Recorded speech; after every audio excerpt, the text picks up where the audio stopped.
fazer contato com o cientista político e professor da Fundação Escola de Sociologia e Política de São Paulo, Paulo Nicoli Ramires. Bom dia, Nicoli. Bom dia, Glauco. Bom dia a todos os ouvintes. Nicoli, as coisas no Brasil sucedem de forma muito rápida, então a gente vai fazer primeiro uma atualização com uma matéria da Folha de São Paulo que saiu ontem, dizendo que um representante de empresa vendedora de vacinas teria recebido um pedido de propina de $1 por dose em troca de fechar contrato com o Ministério da Saúde. Segundo Luiz Paulo Dominguete Pereira, que se apresentou como representante da Davat Medical Supply, o diretor de logística do Ministério da Saúde, Roberto Ferreira Dias, teria cobrado essa propina em 25 de fevereiro, durante um jantar num shopping de Brasília. E, Nicole, agora há pouco, faz 3 horas que foi publicada aqui uma portaria com a data de ontem, exonerando Roberto Ferreira Dias do cargo de diretor do Departamento de Logística em Saúde da Secretaria Executiva do Ministério. E a gente pode até inferir que isso tenha sido uma ação rápida do governo para isolar uma pessoa envolvida em escândalo de corrupção, mas quando a gente puxa o currículo do Roberto, a gente vê que ele tinha sido indicado pelo presidente Jair Bolsonaro em outubro para diretor da Agência Nacional de Vigilância Sanitária, Anvisa.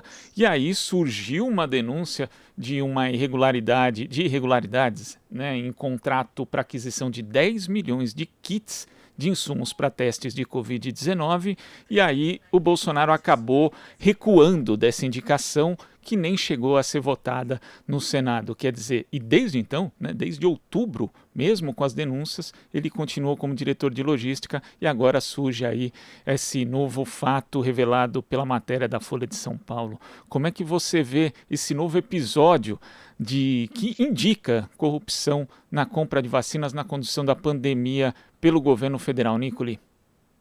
Bom, Glauco, a gente cumpre com estes acontecimentos a velha máxima, né, que está presente em todas as CPIs. Todo mundo sabe onde ela começa e ninguém sabe onde ela termina. Ela começou exatamente no caso da investigação da falta, né, de bom senso do governo, recomendando o uso de cloroquina, a demora na compra das vacinas, enfim, o não uso de máscaras e, enfim, a segunda fase da CPI, ela começou de fato na sexta-feira, quando os irmãos Miranda iniciaram um novo foco dessa CPI, que agora exatamente está centrada na questão da corrupção.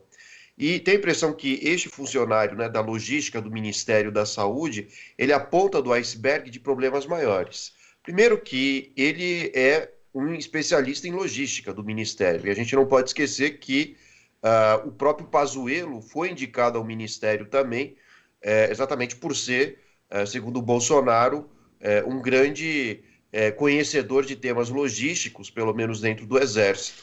Então vejam que os pontos começam a se conectar, e tem a impressão que este funcionário do Ministério da Saúde, que foi exonerado entre ontem e hoje, ele também será convocado à CPI, e de fato para tentar reduzir a sua pena, ou mesmo alcançar algum grau de absolvição, ele terá que abrir a boca e, consequentemente, denunciar outros comparsas, né, que participaram, sim, desse esquema fraudulento. Agora, o que chama a atenção também é o descaso do governo Bolsonaro, né? E em relação à compra das vacinas, a lerdeza nessa compra, né?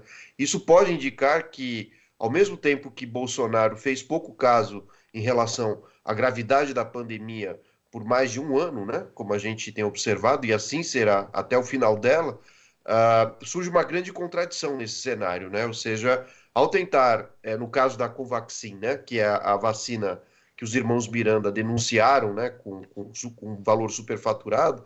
Agora vejam que o desprezo de Bolsonaro na compra de outras vacinas, como a Coronavac, né, que é a vacina que vem da China, ou até mesmo outros laboratórios, como a Pfizer, indica que havia uma predileção do governo em comprar uma vacina, ou algumas vacinas específicas, que pudessem render desvios de verba, corrupção, propina, né? Então, isso mostra que, além de adotar práticas consideradas genocidas, o Bolsonaro também se articulou com casos de corrupção. É difícil livrar o Bolsonaro dessas acusações, afinal de contas, o próprio Ministério da Saúde foi equipado com militares, equipado a partir, né, da gestão do Pazuello. Então, tenho a impressão que abriu-se a porta do inferno e a partir dessa semana, né, com mais depoimentos à CPI, com novos convocados também para serem depoentes na próxima semana, a situação do Bolsonaro deva piorar muito, sobretudo em relação ao grupo de fanáticos, né, que ainda o apoiam, né, que, como nós vimos também na última semana, a quantidade, né, de pessoas que aprovam o governo não para de cair, né? Hoje gira em torno de 23%, 24%, e esse número tende a cair muito mais. Outro detalhe que também chama atenção é o fato do governo Bolsonaro agora tentar se eximir de qualquer responsabilidade em relação a estes atos de corrupção, ou pelo menos supostos atos de corrupção que tendem a ser verdadeiros, claro. Então, o Bolsonaro passou a pandemia inteira dizendo que quem mandava no ministério era ele, fez uma série de pressões, lobbies também, né, para o uso da cloroquina, e de repente ele se exime, né, de qualquer responsabilidade, o que demonstra mais uma contradição de Bolsonaro, mesmo porque ontem ele disse que não poderia ter o controle absoluto sobre o funcionamento de todos os ministérios. Mas o fato é que o Ministério da Saúde, ele adotou práticas que são muito comuns no Rio de Janeiro, né, nas ações das milícias, diga-se de passagem, né? Nós podemos dizer também que o Ministério da Saúde ele foi equipado, né, com as práticas administrativas da milícia. No Rio de Janeiro, a milícia cobra pequenas propinas, né, a comerciantes, a distribuição de gás, de energia elétrica ou mesmo TV a cabo.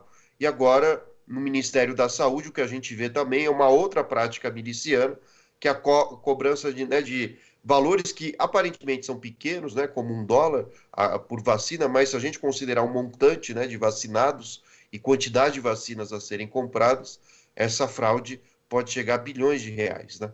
Então, acaba, né, no final, na última semana e nesta semana também, a tese, né, que o Bolsonaro tanto defendia de que no seu governo não havia corrupção. Bolsonaro acaba mostrando que é corrupto. E pior, né, o que nós estamos vendo nesse instante no Brasil é uma disputa interna do Centrão, né? Uma disputa que ficou mais clara ontem, né, com alguns boatos, né, de que quem incentivou o deputado Miranda a abrir a boca e denunciar o deputado Ricardo Barros foi exatamente Arthur Lira, presidente do Congresso. E o Arthur Lira, apesar de ser do Centrão, ele é de uma ala do Centrão que rivaliza com uma outra ala do Centrão, que é do Ricardo Barros. O fato é que, no início do ano, quando nós estávamos discutindo a eleição do presidente do Congresso, o que muito nós debatíamos era a ideia de que isso teria um preço. O apoio do Centrão a Bolsonaro teria um grande preço, um preço elevado. E agora esse preço, aliás, a conta chegou nas mãos do governo Bolsonaro. E pior, o próprio Bolsonaro está envolvido com esses casos de corrupção. Em outras palavras, o objetivo do Centrão em apoiar o Bolsonaro era exatamente ocupar secretarias, cargos públicos, né, nomeações que permitissem esse tipo de articulação. Entre elas, a compra superfaturada de vacinas. Agora imaginemos como devam estar os outros ministérios, né? Eu tenho a impressão que a CPI, se começar a mexer no vespeiro, vai encontrar problemas para além do Ministério da Saúde, inclusive em outros ministérios, e algo que precisa ser apurado, claro.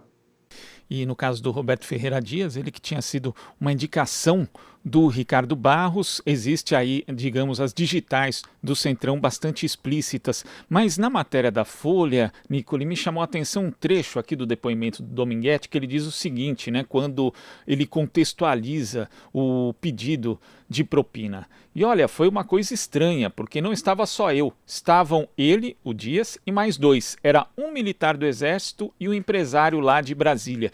Então a gente vê hoje, inclusive na CPI, a gente vai ter o depoimento do empresário Carlos Wizard, que é um assunto que a gente toca na sequência, mas um militar estava ali. Como você lembrou, os militares eles praticamente aparelharam o Ministério da Saúde e temos diversas denúncias de corrupção. Parece que parte do Centrão e dos militares andaram caminhando juntos, inclusive nesses ilícitos. Acaba desmoronando aquela aura de moralidade que as Forças Armadas, que seus integrantes conseguiam aí impor de uma certa forma para a sociedade brasileira, Nicole? Exatamente, Glauco. E o Exército hoje está dividido, né? Nós temos, claro, profissionais de carreira preocupados, né, com a ideia de que o papel do Exército é cumprir uma tarefa de Estado e não de um governo, né? Esse racha de fato ele existe, né? A gente vê várias declarações de generais da ativa e mesmo da reserva, né, querendo hoje promover um verdadeiro afastamento do governo Bolsonaro. Então, esses militares, claro, têm uma posição correta, ética e de fato temos que respeitá-los, afinal de contas, é o papel constitucional do Exército. Não participar das tramas políticas, muito menos casos de corrupção, mas sim ser uma instituição de Estado. E por outro lado, nós temos militares que se corromperam, né, que foram seduzidos pelo poder, né, e tentando resgatar, inclusive, falsas ideias de que o governo militar no passado no Brasil, entre as décadas de 60, 70 e início de 80, foi um governo bem sucedido. E são exatamente esses militares que buscam poder político que estão presentes hoje no governo Bolsonaro, nos ministérios e tudo mais. E o que se mostrou para a sociedade é que, além de incompetentes do ponto de vista gerencial, ou seja, das questões públicas, do gerenciamento, enfim, de departamentos do governo, essa incompetência ela se soma, sim, com casos de corrupção. Então, acaba de não só essa aura, né, como você disse, de que o Exército, na sua totalidade, seria uma instituição idônea, né? Há alas, sim, que prejudicam hoje o funcionamento do Estado brasileiro, mas isso leva junto também o próprio governo Bolsonaro ao fundo do poço, né? Já não há mais nenhum argumento possível e plausível de nenhum eleitor aqui no Brasil que possa dizer Bolsonaro é um governo honesto. Não é, né? E pior, Bolsonaro colocou a mão, o seu governo colocou a mão numa situação que é muito delicada, né? Que são a vida das pessoas, né? Então vejam que a combinação entre corrupção e genocídio, ou necropolítica, como alguns colegas preferem utilizar o termo, mas isso gerou 500 mil mortes. E o Brasil tende a superar o número de mortes nos Estados Unidos. E eu tenho a impressão que essa vai ser a gota d'água aqui no país, né? O que poderá levar, claro, o Bolsonaro a um impeachment. Não só o caso do genocídio de mais o maior número de mortes aqui no Brasil em relação aos outros países, mas principalmente porque essa corrupção especificamente ela atrasa a compra de vacinas. E o atraso de vacinas resultou no maior número de mortos. Semana passada tivemos um cientista muito bem gabaritado dizendo que se Bolsonaro tivesse incentivado o uso de máscaras, a não compra de cloroquina e a sua distribuição para os casos de Covid, e além disso, se tivesse acelerado a própria compra de vacinas, pelo menos dos 500 mil mortos aproximadamente que nós temos hoje, esse número de mortes, né, poderia ser reduzido em 400 mil, ou seja, seriam 400 mil a menos, melhor dizendo, né? Então vejam que há uma série de responsabilidades e participação, infelizmente, do Exército, ou membros do Exército nesse processo, e isso, claro, vai passar por questões judiciais, tanto dentro quanto fora do país. E tem a impressão que os tribunais internacionais, o Tribunal de Haia, o Tribunal Penal Internacional, será aquele que mais vai levar o Brasil a uma condição vexatória, principalmente nosso exército e o atual presidente Bolsonaro. E essa mesa de jantar descrita pelo Dominguete é muito representativa da sustentação do governo Bolsonaro. Tem ali um integrante do Centrão, tem um militar e um empresário. E falando em empresário, hoje nós teremos o depoimento na CPI da Covid do empresário Carlos Wizard, ele que é suspeito de integrar o chamado gabinete paralelo, que daria aconselhamentos, mas não só aconselhamentos, orientaria na prática a política de combate à Covid-19 no Brasil, em detrimento inclusive do Ministério da Saúde, mas não só, né, Nicole? O Carlos Wizard, eu lembro bem do encontro dele junto com outro empresário, Luciano Hang, o dono da Havan, com o ministro Paulo Guedes. E ali, depois da reunião, Paulo Guedes saiu defendendo a participação da iniciativa privada na compra de vacinas. O que você espera desse depoimento hoje do Carlos Wizard e como ele pode comprometer o governo Bolsonaro? Glauco, a questão é que a participação desses empresários dentro do Ministério da Saúde, mesmo médicos não especializados na área de epidemias, né, podem revelar, né, é importante a gente dizer que é uma possibilidade, mas podem revelar casos de lobismo, de compras de remédios, né, desde a cloroquina, vacinas, insumos, né, como os testes, exatamente de verificação da Covid, né, no organismo dos brasileiros. Então, o depoimento do Wizard entre os indivíduos, né, que auxiliavam o Ministério da Saúde e as opiniões de Bolsonaro talvez seja o mais importante aqui, porque de fato o Wizard terá que explicar muito bem o que diabos, né, ele estava fazendo no Ministério da Saúde, já que ele não é um médico, não tem especialidade na área, e tem a impressão que o único interesse desses empresários, ainda mais o Wizard, no Ministério da Saúde, é exatamente promover ações lobistas, facilitar compras junto a laboratórios, né, farmacêuticos de remédios, insumos, vacinas, e essa indicação dessa possibilidade ficou muito clara a partir de sexta-feira, quando os irmãos Miranda, de fato, começaram a denunciar casos, né, declarados de lobismo dentro do Ministério. O lobismo no Brasil ele é punido, né, na forma de lei, e o lobismo também ele pode levar a casos de corrupção, exatamente por favorecer empresas, né, na venda de produtos, mercadorias ao Estado, e a peça-chave que nós teremos para entender esse processo hoje talvez seja o empresário Wizard, né, que, diga-se de passagem, né, 2 semanas atrás, não compareceu à CPI, foi intimado a participar, e tem a impressão que essa não participação dele imediata na CPI, nessa quase fuga da CPI, ela tem um motivo muito claro, que é o fato dele ser uma peça-chave e o seu depoimento talvez piore a situação do Bolsonaro, uma vez que ele talvez revele, como eu disse, esses casos de lobismo, e o que levou, como eu falei também, a casos de corrupção e compras superfaturadas. Não há outro motivo, né, para esse empresariado todo auxiliar e participar ativamente de gabinetes, né, de conselheiros, gabinetes paralelos do Bolsonaro. Então, óbvio que há esse interesse, né, comprar vacinas na esfera privada, distribuir, né, entre empresas ou grandes conglomerados, grupos de empresários para vender as vacinas. Lógico que o problema não é vacinar a população, o problema é que, de fato, muito provavelmente, muitos empresários tiraram algum grau de vantagem desse tipo de posição, né? Ou seja, permitir que empresas privadas comprem essas vacinas. E aí nós entendemos o papel do lobismo. E o Wizard, aparentemente, deve estar relacionado a essas offshores, né? Essas empresas laranjas que, por sua vez, acabaram favorecendo os casos de corrupção e compras superfaturadas de vacinas. E tem uma coisa que é sempre interessante observar em relação ao governo de Jair Bolsonaro, que é a estratégia de redes da base bolsonarista, né? Principalmente em relação a essas denúncias de corrupção. Hoje, por exemplo, o presidente do Senado, Rodrigo Pacheco, está sendo atacado por conta de ontem ter falado que vai analisar a prorrogação da CPI da Covid no final, ali quando ela já estiver na sua reta final. Semana passada, o senador Randolfo Rodrigues foi atacado, o senador Renan Calheiros também, mais de uma vez, Renan Calheiros foi alvo, inclusive. Ontem, o presidente Omar Aziz, durante a sessão da CPI, também sofreu ataques das redes bolsonaristas, mas o que me chamou a atenção, Nicola, é o fato do deputado Luiz Miranda não ter sido alvo dessas mesmas redes. Isso mostra que existe um certo receio de fustigar o parlamentar, Nicole?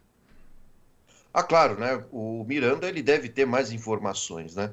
E se ele não tiver nas mãos, ele tem o seu próprio irmão que, assim, por muita coincidência, né? É um funcionário público concursado, né? Do Ministério da Saúde. Ninguém esperava realmente por essa, né? O Miranda ele tem no início do ano passado, né? Houve casos, né? De denúncias dele é, enfim, com cobranças, né, de recursos, investimentos falsos, esse tipo de coisa, mas eu tenho a impressão que o deputado Miranda ele tentou, de alguma forma, livrar a sua imagem frente à sua própria família, né, frente à população brasileira, fazendo essa denúncia. E, de fato, o Miranda ele abriu a porta do inferno, né? Ele é o grande responsável, sim, pela mudança de opinião pública de parte dos brasileiros sobre quem é Bolsonaro, e isso faz com que os seguidores de Bolsonaro nas redes sociais evitem atacá-lo mais, porque, de fato, ele deve ter mais informações privilegiadas. E uma dessas informações foi apresentada ontem, né? O Miranda afirmou que o próprio Ricardo Barros chegou a oferecer uma propina em mais de US$ 1 milhão para que ele se mantivesse em silêncio e não denunciasse Bolsonaro. Então o estrago já está feito, né? E algo é fato nessa situação toda.